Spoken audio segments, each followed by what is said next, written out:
Welcome to UK News Times. My name is John Z. Coover. Let's check the latest news headline.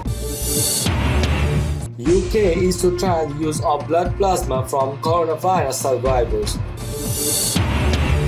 More US protests call for lifting coronavirus restrictions as governors push back. Time to act, Iran says urging IMF to provide loan via Instex or SHTA. Brazil's Bolsonaro joins demo against stay-at-home orders.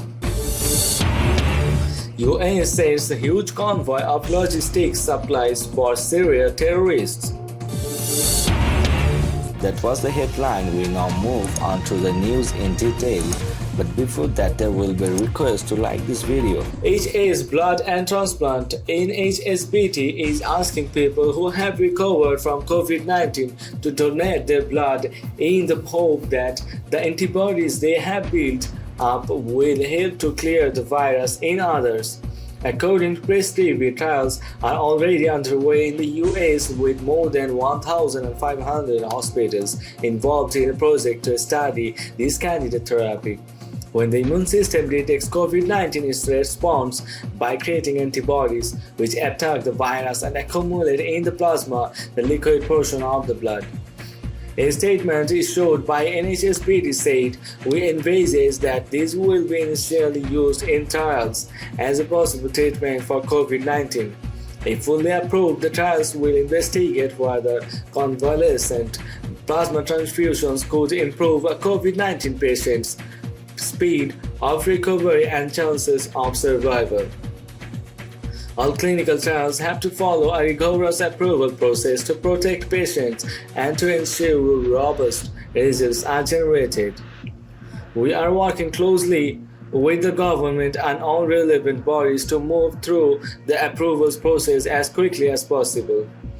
Earlier this week, University Hospital of Wales in Cardiff announced its intention to trial the technology.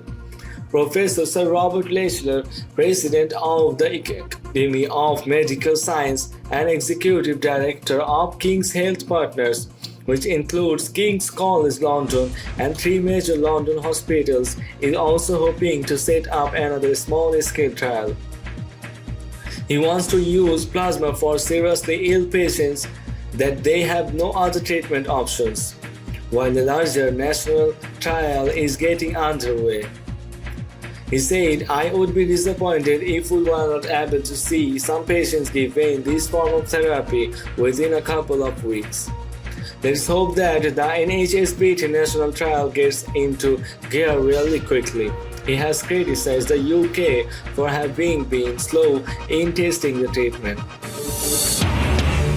Protests flared in US states on Sunday over stay-at-home orders while governors disputed President Donald Trump's claims they have enough tests for the novel coronavirus and should quickly reopen their economies. According to Press TV, an estimated 2,500 people rallied at the Washington state capitol in Olympia to protest Democratic Governor J.N. Seeley's stay-at-home order, defying a ban on gatherings of 50 or more people. Despite pleas from rally organizers to wear face coverings or masks as public health authorities recommend, many did not, shutting down businesses by picking winners and losers in which their essential or non-essential are violation of the state and federal constitutions. Rally organizer Terry Miller, 39, an engineer from Bremerton, Washington, told Reuters. In Denver, hundreds of people gathered at the state capitol to demand the end of Colorado's shutdown, as protesters clogged the streets with carts. Healthcare workers in scrubs and face masks stood at intersections in counter-protest.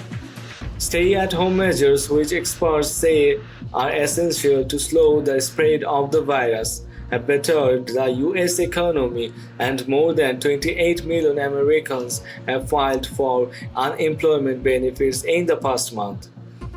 Demonstrations to demand an end have previously erupted in a few spots in Texas, Wisconsin, and the capitals of Ohio, Minnesota, Michigan, and Virginia.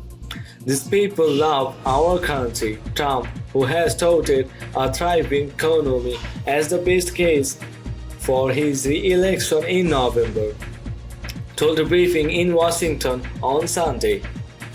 They want to get back to work. The New York, the US epicenter of the pandemic, hospitalization continued decline to 16,000 from a high of 18,000, and the number of patients being kept alive by ventilators also fell. There were 507 new deaths from COVID-19, the respiratory illness caused by the coronavirus, down from a high of more than 700 a day. If the data holds and if this trend holds, we are past the high point, and all the indications at this point are that we are on a descent, Governor Andrew Cuomo said at a daily briefing while urging residents to continue social distancing. To get a baseline of how many people were infected with the novel coronavirus, Cuomo said the state would do the most aggressive antibody testing in the nation in the next week using a random sample. The United States has by far the world's largest number of confirmed coronavirus cases, with more than 750,000 infections and over 40,500 deaths, according to Reuters Daily. Cuomo, along with other governors, are clamoring for more tests to detect new infections as well as to test for immunity as part of their plans to reopen their states. The governor of the Central Bank of Iran called on International Monetary Fund to make use of the EU-Iran trading mechanism in stakes on the Suez Humanitarian Channel for Iran SHTA to make a $5 billion loan that Tehran has applied for to deal with the coronavirus outbreak. It is time to act, CBA chief Abdul Nasir Hemati told IMF Managing Director Kristalina Georgieva in an article published on Sunday, reminding the IMF that Iran, the US, and Europe have all lost many people due to the outbreak of the coronavirus. According to the Tasnim news agency, deploring the US interference in the administration of the IMF, Hemati proposed that the IMF can pay Iran the loan directly via the INSTEX, a financial mechanism that the three European parties to the 2015 nuclear deal have established for trade with Iran, or via the Swiss Humanitarian Trade Arrangement SHTA, so that the loan could be used for purchases from pharmaceutical and food companies. These channels have been specially established to help buy foodstuff and medicine. These channels have appropriate security mechanisms that would allay all concerns, Hemati added. Last week, the top Iranian banker had emphasized that the IMF loan is totally unconditional and must be given immediately. The only guarantee that needs to be given relates to the period of repayment, Hemati said, stressing that the loan is Iran's natural right, as the country has kept reserve assets in the IMF and has not received any loan over the past 60 years. Earlier this month, President Hassan Rouhani said it would be unacceptable for the International Monetary Fund to unfairly refuse Iran's application for the loan that it needs for the fight against the coronavirus. Brazil President Jair Bolsonaro on Sunday joined hundreds of demonstrators outside army headquarters in the capital, Brasilia, protesting stay-at-home orders issued by state governors. According to Press Preview, the crowd of around 600 called on the army to intervene in the handling of the coronavirus pandemic and demanded the closure of Congress. Some held up posters declaring military intervention with Bolsonaro.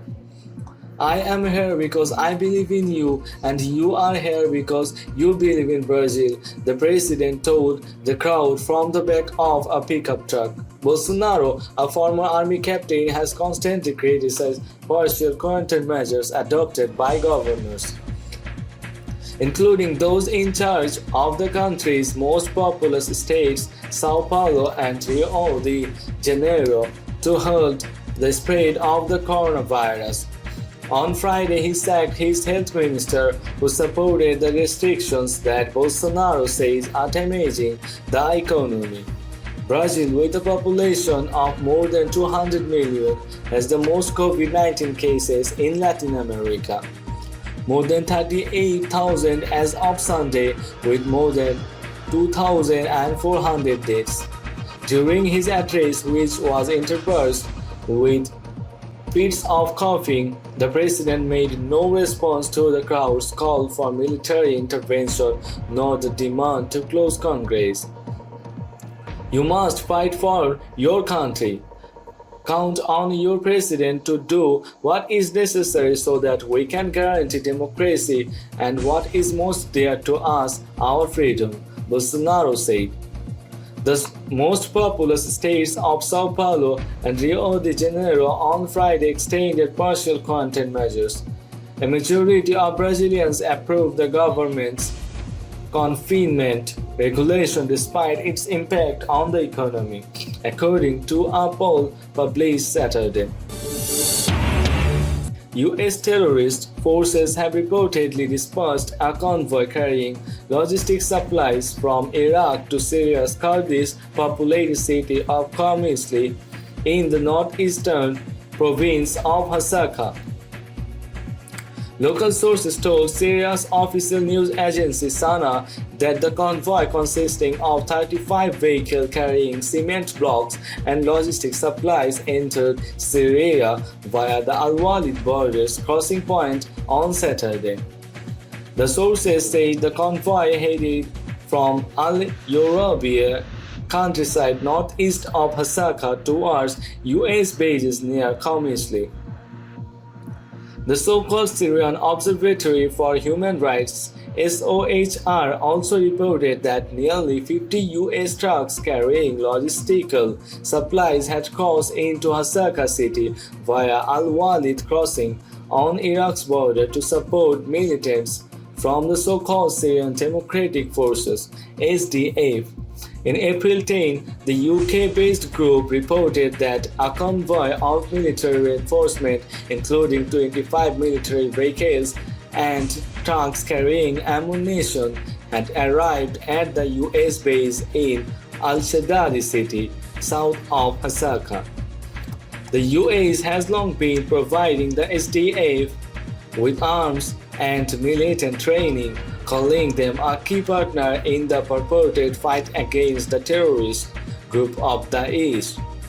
Many observers, however, see the support in the context of Washington's plans to carve out a foothold in the Arab country.